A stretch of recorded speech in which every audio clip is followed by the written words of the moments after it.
As far as deception involving war, I'm going to quote a book, The Lusitania by Colin Simpson. He cites this newspaper article that media outlets knew that the Lusitania was in trouble. He quotes a conversation between Colonel Edward House, Woodrow Wilson's right-hand man, and Sir Edward Grey. What will America do if the Germans sink an ocean liner with American passengers on board?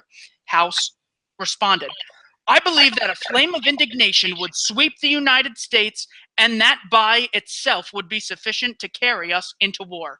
That's according to the intimate papers of Colonel Edward House. You mentioned there in World War I, the Lusitania, and now the Zimmerman telegram, the Lusitania didn't work. It was 2 years later, a year and a half later, so that the Zimmerman telegram came out.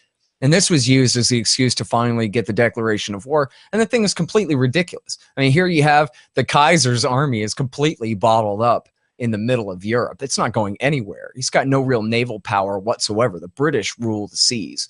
And the Zimmerman telegram was basically the Germans jerking the Mexicans around, more or less, saying, hey, if you guys will help us, then later on we'll help you reinvade and reconquer the American Southwest.